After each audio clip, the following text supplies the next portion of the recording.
विरोधामध्ये जो कोणी बोलेल, तो जे बोललेला आहे, ती ज्यांनी कृती केलेली आहे, ती कृती कशी आम्ही तपासून पाहणार?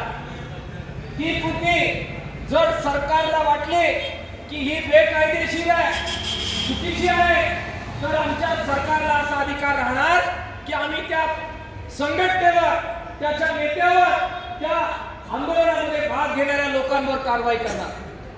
आपण पहा, आज इथे भाषण झाले, जंगल जमिनी बाबत ताराचंद विगे बोलले, आमच्या अंगणवाडीच्या ताई, आमच्या आशा कर्मचारी, आमचे बांधकाम कामगार, आमच्या वनजमिनी कसणारे शेतकरी, जंगलची जमीन कसणारे शेतकरी, तळाच्या जमिनी कसणारे, घरात बांधून राहणारे शेतकरी, आमचे दूध उत्पादक, ऊस उत्पादक, कांदा उत्पादक, सोयाबीन उत्पादक, या सगळ्यांच्या विरोधात धोरण हे देवेंद्र फडणवीस आणि मोदीचं सरकार घेत आहे.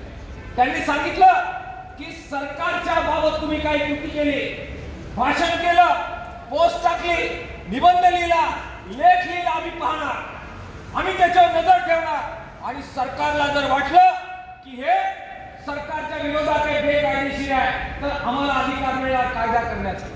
अरे वारे वा लोकशाही, अरे वारे वा धंदे, म्हणजे आम्ही गरिबासाठी लढलो, आम्ही बेकायदेशीर, आमची संघटना पगारवाढा म्हटली बेकायदेशीर, जंगलची जमीन द्या म्हटली बेकायदेशीर, बांधकाम कामगारांना पेन्शन द्या म्हटली बेकायदेशीर, अंगणवाडी ताई, आशा कर्मचारी, शालेय पोषणाहार कर्मचारी फुकट राबून घेतात, ते फुकट राबू नका, जरा पैसे द्या, घामाचं दाम द्या म्हटलं तर आम्ही बेकायदेशीर. पुढचा पॅराग्राफ वाचला कायद्याचा, बेकायदेशीर लोकांना तुम्ही काय शिक्षा करणार? काय म्हटले देवेंद्र फडणवीसचं सरकार? ते म्हटलं अशी तशी शिक्षा नाही, आमची समिती वगैरे नेमणार, त्यांचा अहवाल आला की त्या अशा लोकांना जे बेकायदेशीर कृत्य करतील, ते बेकायदेशीर कृत्य करणाऱ्या लोकांना आम्ही काय करणार म्हटले, 2 वर्षापर्यंत शिक्षा. त्या संघटनेत गेले तरी तुरुंगवास, तरी शिक्षा, आणि तुम्हा सगळ्यांना गोळा केलं, जवळ केलं, तुमच्या हक्कांसाठी लढायला शिकवलं, सरकारच्या धोरणाचा विरोध केला, तर अशा माणसांना किती शिक्षा? कायद्यात सांगितलं 7 वर्षापर्यंत शिक्षा. अर्थ काय होतो? अरे तुम्हाला कुणाचा बंदोबस्त करायचा आहे, त्याच्यासाठी अनेक कायदे या देशामध्ये आहेत, अनेक सशस्त्र लोकांना ताब्यात घेण्यासाठीच्या वेगवेगळ्या कायद्यांचं शस्त्र तुमच्याकडे आहे. आम्ही शस्त्र हातात घेणारी लोक नाही, आम्ही लोकशाहीला मानणारी लोक, पेन, वही, भाषण आणि लोकशाहीच्या मार्गाने आम्ही लढणारे लोक. आमचा हिंसेवर विरोध आहे, आमचा हिंसेवर विश्वास नाही. आम्ही गांधीजीच्या मार्गाने, भगतसिंगांच्या मार्गाने, लोकशाहीच्या मार्गाने आंदोलन करणारे आम्ही लोक आहोत. तुम्ही लिहा ना त्याच्यामध्ये की हे जे काही सगळे गरिबासाठी लढणारे आहेत, या कायद्यामध्ये आम्ही त्यांना हात लावायला तयार नाही म्हणून, ते त्यांना लिहायचं नाही. लक्षात घ्या, जे आज वर्षानुवर्ष लढतोय, जर ही कायदा आला आणि उद्या फॉरेस्टवाले आले आणि तुमच्या जंगलच्या जमिनी काढून घ्यायला निघाले, संघटना आपली नसली तर आपल्या जमिनी आपल्याकडे टिकतील का रे भाऊ? टिकणार नाही आहे. आपल्या तळाच्या जमिनी ज्याच्यावर आपण राहतो, मध्यंतरी तर कायदा आणला नाही, आणि आता बीडमध्ये काय केलं, गायरान ज्याच्यावर घरं बांधली आपल्या आदिवासींनी, यांनी त्या गायरानाच्या जमिनी कुणाला विकल्या? त्या कंपनीला विकल्या, सोलर पॅनल बसवण्यासाठी मोठ्या कंपनीला, आणि आपले आदिवासी समाजाचे, दलित समाजाचे लोक हुसकावून काढायला जेसीबी आणला. 3 लोक सामोरे गेले, अरे विष घेतलं त्या जेसीबीच्या समोर, पण आम्हाला काढू नका म्हणाले. संघटना नसली, तुमच्यासाठी लढणारे लोक नसले, सगळे दाबून टाकलं, तर उद्या तळाच्या जमिनीवर तुम्ही जे घरं बांधलेले आहे, ते घरं तुमच्या जागेवर ठेवतील का त्याच्यावर जेसीबी फिरवतील रे भाऊ? हे सरकार अशा अवलंबीचं आहे, त्याच्यावर जेसीबी फिरवल्याशिवाय राहणार नाही. तुमची अंगणवाडीची ताई आज लढते, किती पगार मिळतो? तुमचे शालेय पोषणचे कर्मचारी किती पगार मिळतो?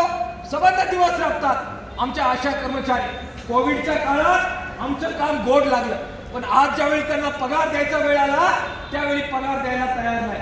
आमच्या भगिनीचं मला अभिनंदन करायचं आहे की बांधकाम कामगारांबद्दल बोलली. या इमारतीच्या उभ्या राहिल्या, मान वर जाऊ तेवढ्या मोठमोठ्या इमारती आज शहरांमध्ये उभ्या राहिलेल्या आहेत. 7-7, 8-8, 10-10 मजल्याच्या इमारती, मोठमोठाली धरणं, मोठमोठाले बंगले, मोठमोठाले रस्ते, आणि ते बांधले कोणी? या बांधकाम कामगारांनी बांधले. आणि त्या बांधकाम कामगाराचा 1% जो सेस जमा होतो, आम्ही काय मागतो, आमच्या लेकराला त्यातून शिकू द्या. मी बांधकाम कामगार राहत आयुष्य काढलं, पण माझ्या लेकराला ते दिवस नको. त्याला शिकू द्या, त्याला शिष्यवृत्ती द्या. देते का सरकार शिष्यवृत्ती? देत नाही. आम्ही म्हणतोय की सगळ्यांची घरं आम्ही बांधली. आमचं घर अजूनही पाण्यापाष्टाचं आहे. आमच्या लेकराला अजूनही चांगलं पक्क घर आम्हाला मिळालं नाही. बांधकाम कामगाराला घराची योजना द्या. देताय का सरकार बांधकाम कामगाराला? उलट आमच्याकडूनच पुरावे मागतात. तुम्ही खरे बांधकाम कामगार आहे का? ग्रामसेवकाचा दाखला आहे का? अमक्याचा दाखला आहे का? तमक्याचा दाखला आहे का? जे चोर आहेत ते डुप्लिकेट दाखले तयार करतात आणि आपल्या योजना लाटून येतात. आणि खरे गरीब जो लाल बावटा घेऊन लढतो त्याला मात्र योजनेचा लाभ द्यायला यांची कंबर 50 ठिकाणी वागते. हे बरोबर बोलतोय का चुकीचं बोलतोय? ही वस्तुस्थिती. या सगळ्या अनेक मागण्या, त्याच्यासाठी लढायला आपल्याला संघटना लागणार आहे. त्यासाठी लढायला आपल्याला आपले लोकशाही अधिकार लागणार आहे. त्यासाठी लढायला आपले नेते आपल्याला लागणार आहे. हे नेते, या संघटना, त्यांचं स्वातंत्र्य, त्यांची लोकशाही आपल्याला आवाज उठवण्यासाठी जे आवश्यक आहे ते जर साबूत ठेवायचं असेल तर हा सगळा काळा कायदा आपण एकजूट करून याच महाराष्ट्राच्या मातीमध्ये गाडून टाकला पाहिजे. ज्यासाठी आपण या ठिकाणी आलेलो आहोत. भावांनो आणि बहिणींनो, एकीकडे अशा प्रकारचे कायदे आपल्यावर करायचे आणि दुसरीकडे काय चाललंय, आपण एकत्र येऊ नये, आपली संघटना करू नये म्हणून आपल्यामध्ये फूट पाडायची. कशावरून फूट पाडायची? कशावरून? धर्मावरून फूट पाडायची, जातीवरून फूट पाडायची. वेगवेगळ्या पद्धतीनं आपण एकत्र येणार नाही अशा प्रकारे डावपेच करायचे. अरे आम्ही म्हणतो लेकराला शिकू द्या, त्याला शिष्यवृत्ती